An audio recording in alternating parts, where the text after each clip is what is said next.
Good morning student. कल हमने part number 9 है अपना चैप्टर नंबर 9 पढ़ा, जिसका नाम था सदाचार।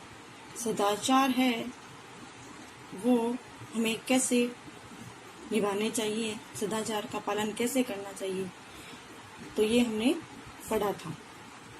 अब हम इस पार्ट के क्वेश्चन आंसर है वो करेंगे। तो देखिए, उच्चारण के लिए तो सद्गुण, सत्पुरुष, अखंड, संपर्क, विपत्तियां, परिस्थितियां, सर्वत्र, आदर्श, इज्जत, मनुष्य, शक्ति, सामर्थ्यवान, ये मैंने बोले हैं और आपको इनको लिखना है बिना मात्रा की गलती किए हुए। अब हम क्वेश्चन आंसर करते हैं, आगे देखो। अब देखिए, सोचो और बताओ। पहला क्वेश्चन है, सदाचार किसे कहते हैं? सदाचार किसे कहते हैं? समाज के अनुकूल और अच्छे व्यवहार को सदाचार कहते हैं। समाज के अनुकूल और अच्छे व्यवहार को सदाचार कहते हैं। विपत्ति में क्या करना चाहिए? क्वेश्चन नंबर 2 है, प्रश्न नंबर 2। विपत्ति में क्या करना चाहिए? विपत्ति में कभी विचलित नहीं होना चाहिए और तथा धैर्य से काम लेना चाहिए। विपत्ति में कभी भी विचलित यानी घबराना नहीं चाहिए, धैर्य से काम लेना चाहिए। सद्गुण से क्या तात्पर्य है? थर्ड क्वेश्चन है, सद्गुण से क्या तात्पर्य है? तो देखिए, सद्गुण से तात्पर्य है सत्य बोलना, ईमानदार होना, परोपकार होना, गुरुजनों का आदर करना, सेवा करना, किसी को कष्ट न पहुंचाना, मधुर बोलना, विनम्र रहना आदि। देखो दोबारा, सद्गुण से क्या तात्पर्य है? सत्य बोलना, ईमानदार होना, परोपकार करना, गुरुओं जनों का आदर करना, सेवा करना, किसी को कष्ट न पहुंचाना, मधुर बोलना, विनम्र रहना आदि। अब देखो आगे, रिक्त स्थान की पूर्ति करें। तो अब अपन के रिक्त स्थान दिए हुए हैं, उनको अपन को पूर्ण करना है। तो देखिए, मनुष्य एक है, समाज में रहकर वह कई तरह के काम करता है। तो मनुष्य एक क्या है? सामाजिक प्राणी है। मनुष्य एक सामाजिक प्राणी है, समाज में वह कई तरह के काम करता है। सदाचारी बनने के लिए होना आवश्यक है। सदाचारी बनने के लिए ईमानदार होना आवश्यक है। सही उत्तर का क्रमांक कोष्टक, सही उत्तर का क्रमांक छांटकर कोष्टक में लिखें। अब देखिए, आपका जो एक आंसर है वो आपको कोष्टक में लिखना। तो देखिए, उत्तम व्यक्ति के गुण है।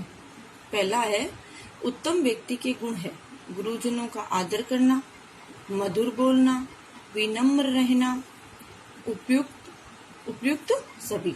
तो ये सब गुण उत्तम व्यक्ति के है ना। गुरुजनों के आज्ञा के पालन भी करना, मधुर बोलना, विनम्र रहना, ये सब क्या है? एक उत्तम व्यक्ति के गुण है। तो इसमें क्या हो जाएगा? घ, जैसे घड़ी वाला। फिर उसके बाद में है, सत्य बोलना एक प्रकार की तपस्या है। सत्य बोलना एक प्रकार की तपस्या है। तो खंड तपस्या है, सत्य है, अखंड है, असत्य है। तो ये बात अखंड है। क्या है? ये बात अखंड है। अब आगे देखिए, क्वेश्चन नंबर 3। व्यक्ति के सदाचारी होने की पहचान किससे होती है? व्यक्ति के सदाचारी होने की पहचान किससे होती है? व्यक्ति के सदाचारी होने की पहचान उसके अच्छे व्यवहार से होती है। व्यक्ति के सदाचारी होने की पहचान उसके अच्छे व्यवहार से होती है। अब आगे क्वेश्चन नंबर 4, सदाचारी व्यक्ति में कौन कौन से गुण होते हैं? सदाचारी व्यक्ति में कौन कौन से गुण होते हैं? सदाचारी व्यक्ति में ईमानदारी, बड़ों का आदर करना आदि गुण होते हैं। सदाचारी व्यक्ति में ईमानदारी, बड़ों का आदर करना आदि गुण होते हैं। प्रतिकूल परिस्थितियों में भी सदाचारी व्यक्ति विचलित क्यों नहीं होता? प्रतिकूल परिस्थितियों में भी सदाचारी व्यक्ति विचलित क्यों नहीं होता? तो देखिए, प्रतिकूल परिस्थितियों में भी सदाचारी व्यक्ति विचलित नहीं होता, क्योंकि उसमें असीम धैर्य और सहनशीलता जैसे महान गुण होते हैं। उसमें विपत्ति का मुकाबला करने की क्षमता होती है। प्रतिकूल परिस्थितियों में भी सदाचारी व्यक्ति विचलित नहीं होता, क्योंकि उसमें असीम धैर्य और सहनशीलता जैसे महान गुण होते हैं। उसमें विपत्ति का मुकाबला करने की क्षमता होती है। सदाचार सफलता का मार्ग है, कैसे? सदाचार सफलता का मार्ग है कैसे? Question number 6। सदाचार सफलता का मार्ग है जो व्यक्ति को उसकी मंजिल तक पहुंचाता है। अच्छे व्यवहार के कारण उसके कठिन काम भी दूसरों की सहायता से बन जाते हैं। सदाचार सफलता का मार्ग है जो व्यक्ति को उसकी मंजिल तक पहुंचाता है। अच्छे व्यवहार के कारण उसके कठिन काम भी दूसरों की सहायता से बन जाते हैं। अब क्वेश्चन नंबर 7 देखिए। महापुरुष हमारे आदर्श क्यों हैं? महापुरुष हमारे आदर्श क्यों हैं? महापुरुष हमारे आदर्श है क्योंकि उनका सद्व्यवहार हमारे लिए अनुकरणीय है। महापुरुष सद आचरण करते हैं, हम उनके चरित्र से प्रेरणा प्राप्त करते हैं। महापुरुष हमारे आदर्श है क्योंकि उनका सद्व्यवहार हमारे लिए अनुकरणीय है। महापुरुष सद आचरण करते हैं, हम उनके चरित्र से प्रेरणा प्राप्त करते हैं। तो ये क्वेश्चन नंबर 7 का आंसर। अब आपके पाठ्य पुस्तक के जो क्वेश्चन आंसर है वो कंप्लीट हुए। अब हम भाषा की बात है वो वाले क्वेश्चन आंसर करते हैं। भाषा की बात में सबसे पहले देखो,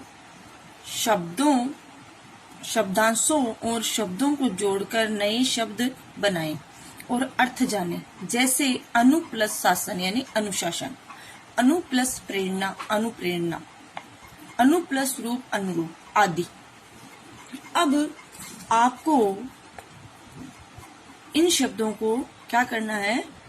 पूरा लिखना है। जैसे बे प्लस ईमानदार तो क्या होगा? बेईमान। फिर महा प्लस पुरुष महापुरुष, पर प्लस उपकार तो क्या होगा? परोपकार। ठीक है। इस प्रकार अनु, बे, महा, पर आदि पर शब्दांश जो किसी अन्य शब्द के आगे लगते हैं उन्हें उपसर्ग कहते हैं। ऐसे ही अन्य और उपसर्ग भी जानिए। अब देखिए उपसर्ग, देखिए ये उपसर्ग था तो ये आगे लगते हैं ना, बे, महा, पर, ये सब क्या है? उपसर्ग है। अब देखिए और भी उपसर्ग देखिए आप, सम, फिर अप, नहीं, सम प्लस मान सम्मान, अप प्लस मान अपमान, अनु प्लस कूल अनुकूल, निर प्लस भय निर्भय, अभि प्लस मान अभिमान, अति प्लस अंत अत्यंत, अति प्लस आचार अत्याचार, फिर अप प्लस यश अपयश, अव प्लस गुण अवगुण, फिर परि प्लस आवरण पर्यावरण, परि प्लस पूर्ण परिपूर्ण। ठीक है। अब आप आगे देखिए क्या है? विपरीत अर्थ वाले शब्द लिखिए। विपरीत अर्थ वाले नहीं, विलोम शब्द है ना। विपरीत अर्थ वाले शब्द यानी विलोम शब्द। देखो, सदाचार पहला वर्ड, फिर ईमानदार, फिर सम्मान, फिर निर्भय, फिर अनुकूल, फिर सद्गुण। अब आपको सदाचार का विपरीत अर्थ क्या है? दुराचार। सदाचार का विपरीत अर्थ है दुराचार। ईमानदार का बेईमान, सम्मान का अपमान, निर्भय का भयभीत, अनुकूल यानी प्रतिकूल, सद्गुण यानी दुर्गुण। ये हो गए इन सब के विलोम शब्द। अब देखिए आगे क्या है आपके, यह भी करें। देखो सदाचार के महत्वपूर्ण 5 वाक्य लिखिए। तो आपको वाक्य ये देखो ये लिखने हैं। सदाचार सद्गुणों का भंडार है। सदाचार का हमारे जीवन में बहुत महत्व है। सदाचार सफलता का मार्ग है जो मनुष्य को लक्ष्य तक पहुंचाता है। सदाचार से मनुष्य में सत्य बोलना, ईमानदारी, विनम्रता आदि गुणों का विकास होता है। सदाचार हमें निर्भय और सहनशील बनाता है। ये 5 लाइन आपको सदाचार के बारे में लिखनी है। अब आप इन क्वेश्चन आंसरों को अपनी कॉपी यानी अपनी नोटबुक में करना है और इनको लर्न भी करना है। ठीक है, अब आज के लिए इतना ही। कल हम आगे वाला अपना जो टॉपिक है, चैप्टर है, वो करेंगे। तो ये वाला जो चैप्टर है उसके क्वेश्चन आंसर अपन ने किए, इसको पढ़ा जो आपको अच्छे से समझ में आया, और इसको एक बार दोबारा भी पढ़ना, इसके क्वेश्चन आंसर भी दोबारा से पढ़कर याद करना। तो थैंक यू।